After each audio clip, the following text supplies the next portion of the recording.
23 फरवरी 2019 को यहाँ पे पेंशनर संघ का कार्यक्रम हुआ था, जिसमें बतौर ऊर्जा मंत्री आप लोगों ने मुझे आमंत्रित किया था। और उस दिन आपने ये मांग रखी थी मुझे कि ये भवन बन के तैयार होना चाहिए।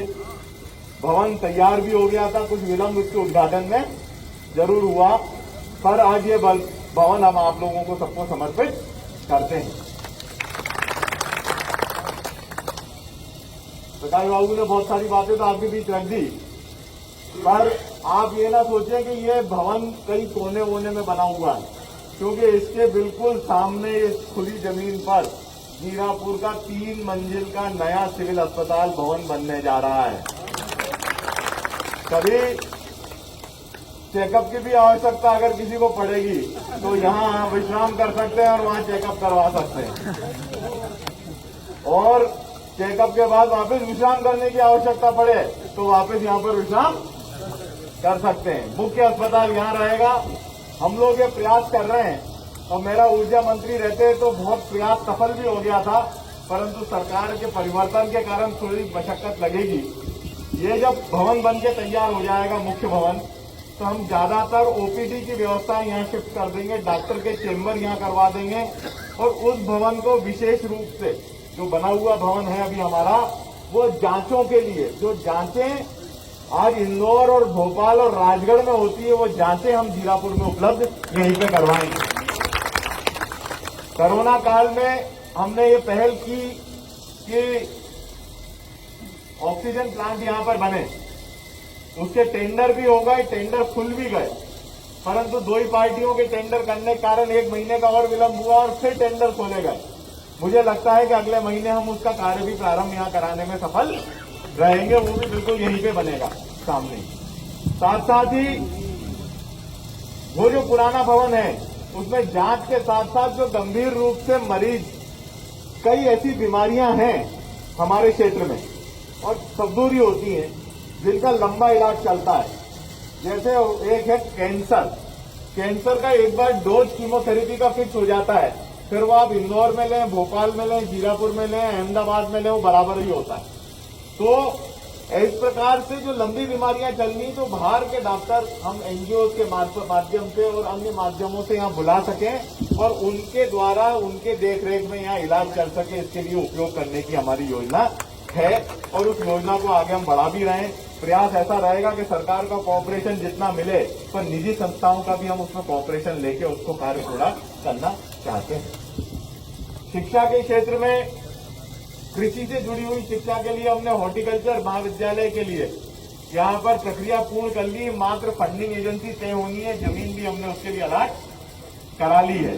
फंडिंग एजेंसी थोड़ा विलंब इसलिए हो रहा है क्योंकि ये जो तिरंगी पट्टी मेरे गले में डली रहती है, इसलिए थोड़ा सा वहाँ भोपाल में कई लोग कहते हैं कि इसके ज्यादा काम नहीं करना चाहिए, पर काम तो यही होगा, क्योंकि काम हमारा लक्ष्य है, लक्ष्य प्राप्त करके रहेंगे। आप सबका आशीर्वाद उसमें हम लोगों को मजबूती से मिला हुआ है। साथियों, मेरे यहाँ आपसे सबसे अनुरोध है कि हॉर्टिकल्चर महाविद्यालय एक बड़ी सौगात जीरापुर के लिए होगी।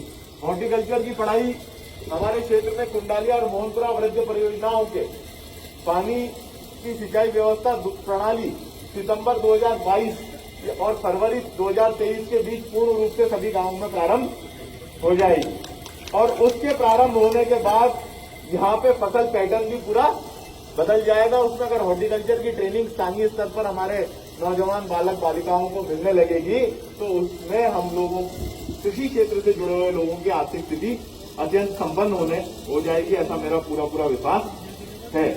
हमने ये भी प्रयास किया कि यहाँ खिलचीपुर से भोजपुर का जो मार्ग है वो स्वीकृत हो जाए, तो उसका कार्य अभी अधूरा है।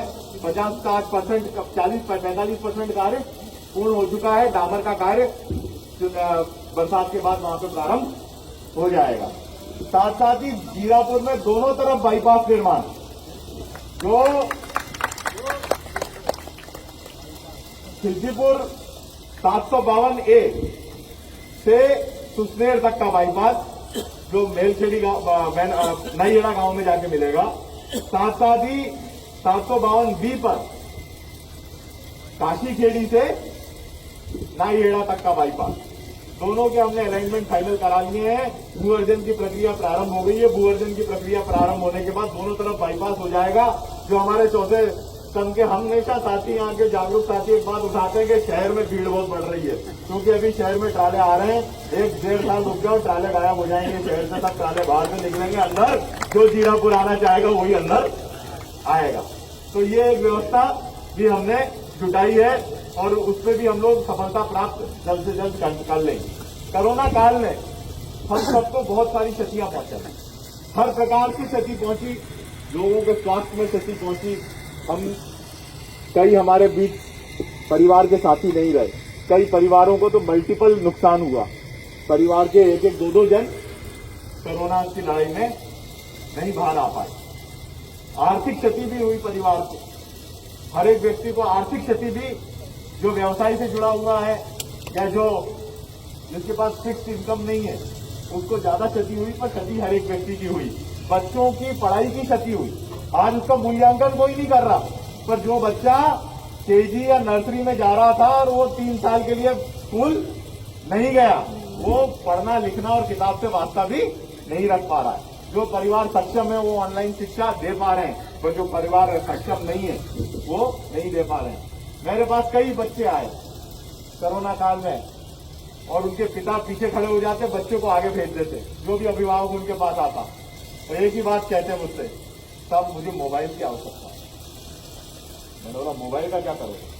कि ऑनलाइन क्लास में मोबाइल है, पापा नहीं दिला पा रहे हैं, इसलिए आप कुछ मदद कर दो। तो उनकी मैंने मदद करी और सैकड़ों बच्चों को हम लोगों ने मोबाइल फोन उपलब्ध करवाए, माली हालत देखकर, क्योंकि उसमें थोड़ी जांच करने की आवश्यकता पड़ती है कि सही में आवश्यकता परिवार को है कि नहीं। और कोरोना काल में ऑक्सीजन सिलेंडर हो, हमने 42 अतिरिक्त ऑक्सीजन सिलेंडर अभी यहाँ पे मेंटेन करने की व्यवस्था कर दी। रोगी कल्याण समिति से क्रय करके अस्पताल में 45 नए ऑक्सीजन सिलेंडर हमने यहाँ पे उपलब्ध करा दिए, जिसमें यहाँ सब प्रशासन ने वेल्डिंग वालों से, टायर पंचर वालों से जो इकट्ठे किए थे वो तो अपनी जगह हैं, पर 45 सिलेंडर अब हमारे अस्पताल के हैं और उनकी भरने की भी व्यवस्था हमने पूरी करी है। कोरोना काल में ऑक्सीजन की व्यवस्था के लिए हमारे सब साथी जुटे रहे और जहां पर भी अस्पताल में कहीं किसी को आवश्यकता पड़ी, इंदौर में, भोपाल में रेमडेसिविर की आवश्यकता पड़ी, जहां पर भी हम व्यवस्थाएं कर सकते थे, हमने पूरी ताकत के साथ व्यवस्थाएं की। इसमें कोई शासन वगैरह का नहीं है, तो व्यक्तिगत स्तर पर हमने पूरी प्रयासाएं करी। साथ साथ मरीजों को भोजन दिलाने का काम भी हमारे कांग्रेस के साथियों ने यहाँ पे किया, सिलेंडर भरवाने का भी काम किया और दवाइयां हर स्वास्थ्य केंद्र पर दवाइयां पहुंचाने का भी कार्य किया, वो भी अच्छी खासी संख्या में सिर्फ फोटो खिंचाने के लिए।